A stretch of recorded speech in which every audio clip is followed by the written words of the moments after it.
Good morning, students. We will talk about trauma to the face and different facial bone fractures in this lecture. Injuries of maxillofacial region or nasal bone and oral cavity can involve soft tissues, bone, and both injuries simultaneously in a patient. Causes of different facial injuries are motor vehicle accidents, industrial injuries during the occupational work, sports injury during any sports activity, gunshot or any other penetrating injuries like of knife injury, animal bites and burns.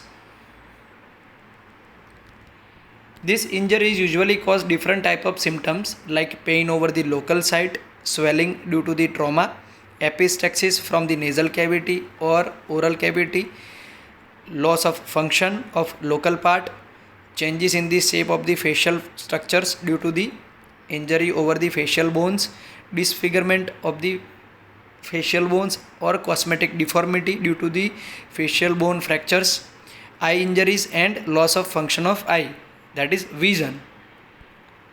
Management of facial trauma can be divided into the three parts. First is general management, second is soft tissue injuries and their management, third is bone injuries and their management. In general management, usually we will look for the ABC, that is the airway, breathing and circulation.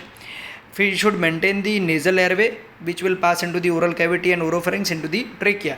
Maintenance of airway should be given prime importance for this type of patient. Hemorrhage, that is the second thing that we will look for in this type of patient. Injuries of face may bleed profusely as our face, nasal cavity and oral cavity have highly vascular supply, blood supply, so that should be stopped by pressure or ligation of a bleeding vessel. Associated injuries like injuries of head or brain, chest injury, abdomen, neck or laryngeal injury should be isolated quickly and should be attempted promptly as early as possible. Soft tissue injuries and their management comes in the second part. If a patient has a facial laceration or avulsion injury over the face, we can do the suturing of that laceration and can heal it. Bruise, burns and cold injuries, parotid gland and duct injury can be treated by parotid duct CT scan or MRI scan of the parotid gland can be done to identify the parotid gland and duct injury, and after that it can be treated with surgery or conservative management. Facial nerve injury should be treated as early as possible. After diagnosis of facial nerve injury, at which level is facial nerve injured can be decided by CT scan or MRI scan. CT scan temporal bone with high resolution CT scan temporal bone is needed to know the injury of the facial nerve injury over the temporosquama region, and after that facial nerve decompression should be done as early as possible in those type of cases. Bone injuries and their management comes under third part. So whenever a facial injury is there, we have many bones which help in cosmetic figurement of our face. So whenever injury over face is there due to many causes, patient can develop different facial bone fracture and patient can have cosmetic disfigurement with facial soft tissue injury and bleeding. So we have already talked about bleeding and soft tissue management. Bone injury should be done and should be attended later after diagnosis with CT scan or MRI scan or X-ray. Usually face can be divided into three regions according to the bony compartment. First is upper third, which is above the level of the supraorbital ridge. Middle third is between the supraorbital ridge and between the upper teeth. So this is the middle part of the bony cavity of the face, and third is the lower jaw and the mandible and lower part of the teeth. So according to the fracture involving this bony cavity, face can be divided into three parts. Fracture of the upper third of the face, frontal sinus, supraorbital ridge, and fracture of the frontal bone is situated into the superior part of face fractures. Frontal sinus can be divided into the anterior wall fractures, posterior wall fractures, and injury to the nasofrontal duct. supraorbital ridge, fracture of supraorbital ridge can develop here over the local site here and here. Whenever patient has a fracture over supraorbital ridge, patient can develop periorbital ecchymosis, flattening of the eyebrow, proptosis, that is the proptosis of the eyeball, downward displacement of the eye, as some of the fracture bone will go into the orbital cavity and cause downward displacement of the orbit. Fragment of bone push into the orbit and gets impacted and can hamper the vision. Treatment is open reduction, that is usually we can give brow or transverse incision over the forehead region or supraorbital region, and followed by we can do the reduction of the fractured bone and remove the any fragment of bone which is present in the orbital cavity. Fracture of the frontal bone. In this diagram you can see that there is depressed fracture over the anterior wall of the frontal sinus or the anterior wall of the frontal bone. That can be depressed or linear fracture with or without separation. It can also extend into the orbital cavity from here, as orbit is in the close relation or the inferior to the frontal bone and frontal sinus. Sometimes it can associated with the brain injury or the cerebral injury. Brain that is injured by frontal bone fracture is frontal lobe usually, and whenever injury is superiorly situated or involving the posterior table of the frontal sinus or posterior wall of the frontal sinus, it can involve the meninges and the frontal lobe. Sometimes it can usually associated with edema of the cerebral region or frontal lobe, can cause the meningitis also, and that will require the neurosurgical interventions. This type of fracture usually diagnosed by CT scan or MRI scan. Fracture of middle third of face. Nasal bones and septum are usually most commonly affected part in these fractures of middle third of face. Trauma to the nose can cause different type of nasal fractures. First is depressed fracture and second is angulated fractures. Depressed fracture are due to the frontal blow over the face over the nasal bones. There will be associated with collapse of nasal septum and widening of the nasal dorsum. Angulated fracture are because of lateral blow from the side of the face and fracture of nasal bone and septum with deviation of nasal bridge towards the opposite side. Nasal fracture are often accompanied by the injuries of the nasal septum, and septal hematoma may form due to the injury to the septal nasal septum. Here you can see whenever we have blow from the front region, it can cause depressed fracture, and whenever we have blow from the lateral wall, it will cause the deviation of nasal bridge toward the opposite side and patient can have angulated fracture. Usually clinical features are swelling of the nose, periorbital ecchymosis, tenderness over the local site, cosmetic nasal deformity due to angulation or depression over the nasal bone. Crepitation can be palpated over the nasal bone fracture over right or left side, and mobility of the fractured fragment can be palpated. Epistaxis, that is nasal bleeding, can occur. Nasal obstruction due to the septal injury or hematoma or bleeding into the nasal cavity. Laceration of nasal skin with exposure of nasal bones and cartilage can be seen in compound fractures whenever there is skin laceration is present. Diagnosis can be done by X-ray paranasal sinus Waters view or X-ray nasal bone lateral view. CT scan of paranasal sinuses is helpful in this type of diagnosis with associated injury of other paranasal sinuses. Simple treatment is whenever there is no deviation, no treatment is required, and usually an antibiotic, analgesic, cold sponging will be enough. Other may require close reduction or open reduction. Usually reduction by close method, that is devoid of any incision over the local site, can be done before the appearance of edema over the local site or after it has been subsided, because after that we can diagnose that any cosmetic deformity is there or not. Whenever we have paranasal sinus edema or nasal edema over the nasal bridge, we cannot operate that patient by reduction with the close method. Close reduction, depressed fracture, a straight blunt elevator guided by the external digital manipulation can be done, and depressed fracture can be elevated. Whenever displaced nasal bridge is present, we can give firm digital pressure in the opposite direction and can reduce nasal bone fracture by giving opposite direction pressure. So whenever a patient has a deviation towards the left side, we can give pressure from the left side to the right side and can depress fracture, can be reduced and be straightened out in this manner.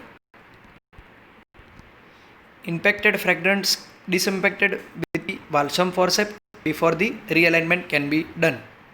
Septal fractures when associated with nasal bone fracture will be reduced by the ACE forceps. Septal hematoma, if present, can be diagnosed with anterior rhinoscopy and can be removed after giving incision over the septum wall. Unstable fractures which are not stable after the nasal bone fracture reduction can require intranasal packing and external splintage sometimes. These are the Walsham's forceps which are used in fracture of nasal bone reduction, and this is ACE forceps which is used in nasal septal fracture reduction.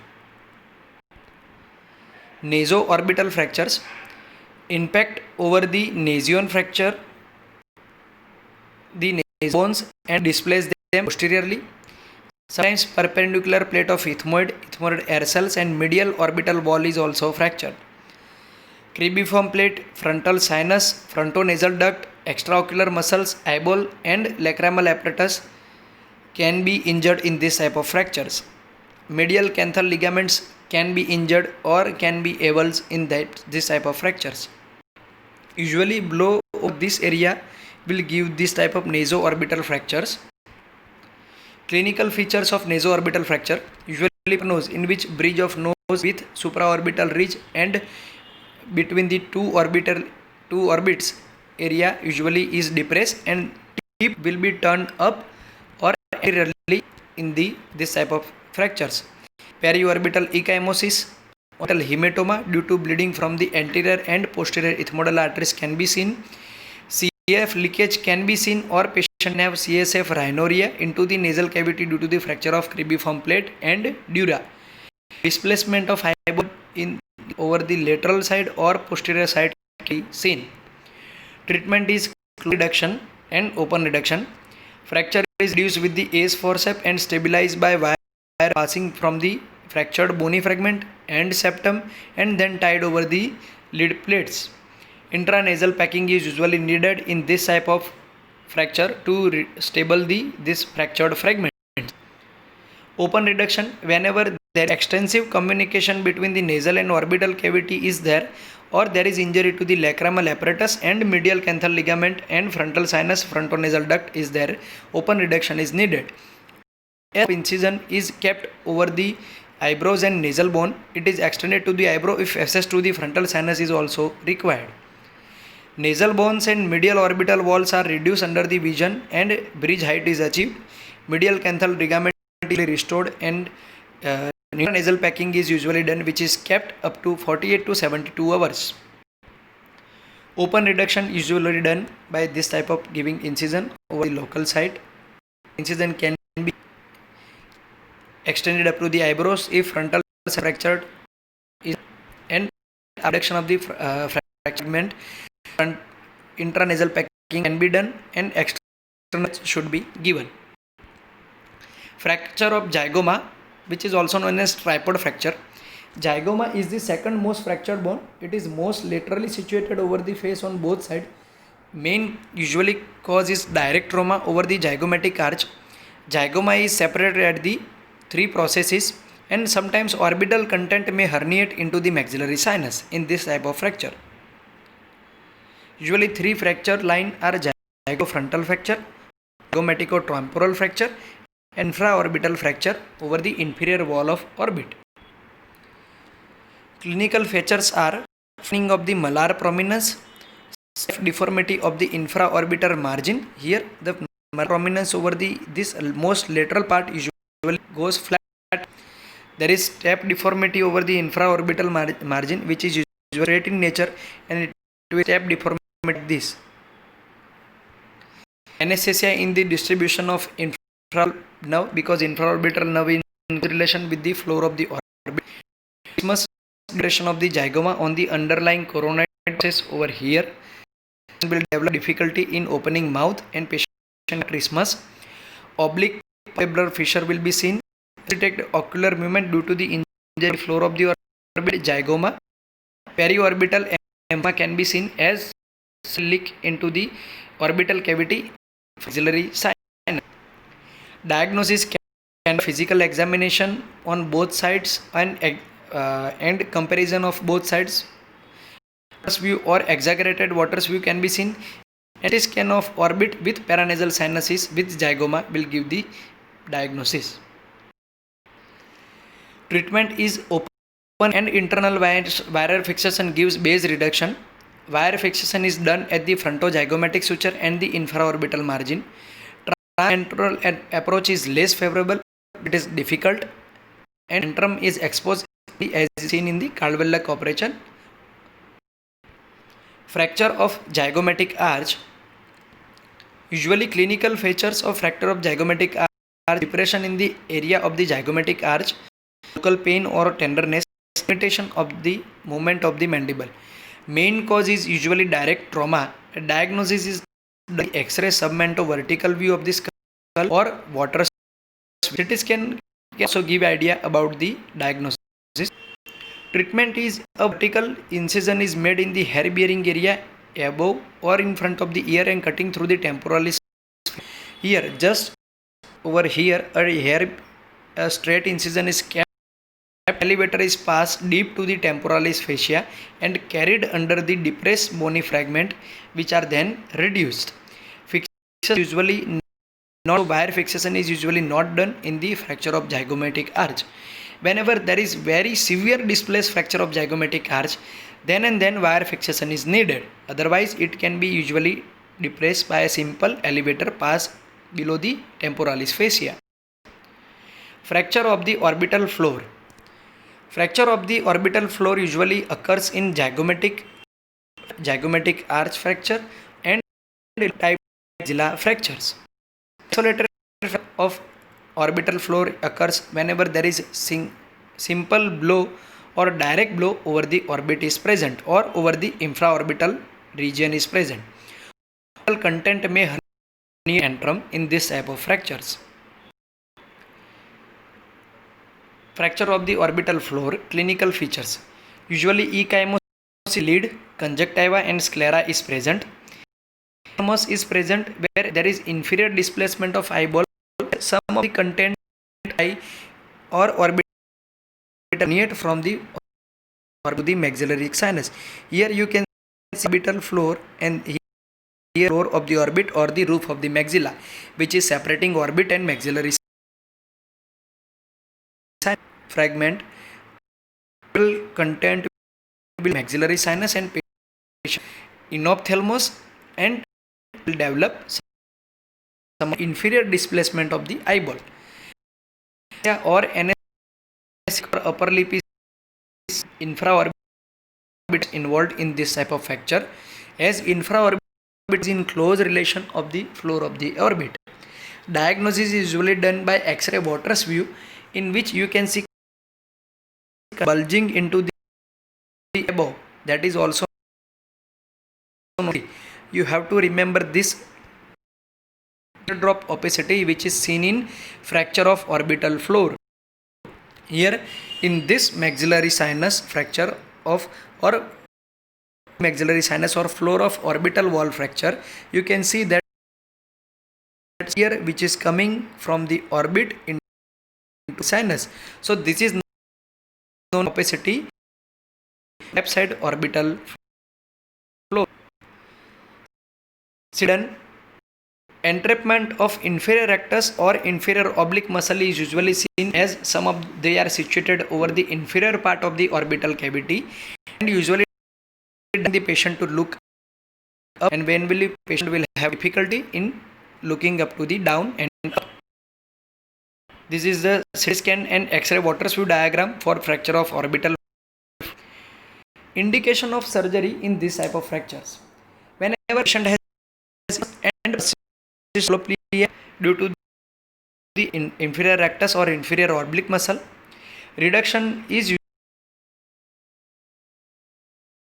in this type of fractures. Reduction is usually done by of the maxillary sinus into the through a transantral approach, and after that finger will pass, it will reach up to the orbital floor, and after that we will reduce the content of orbital cavity which have come into the maxillary sinus. We will place them into the orbital floor, orbital cavity, and after that we can keep a nasal pack into the antrum, so that this content will remain into the maxillary antrum, and we will remain, the orbital content will remain to the orbital cavity, and for the fragment to localize over the local area. Infraorbital approach through a skin crease of the lower lid can also be used in this type of fracture, or both approach can be combined. The bone graft from the iliac crest or wall of the antrum can be done, and thus that third fragment can be placed by a new bony graft. Sometimes on sheet can also be placed over the orbital floor for the reconstruction floor. In surgery, we can from here, after dilating the antrum of the maxillary sinus, we can reduce the orbital cavity and nasal, so that orbital, a newly synthesized marketedly available Teflon or silicone sheet from the nasal septum or from the anterior part of, and so that will not herniate into the maxillary sinus. For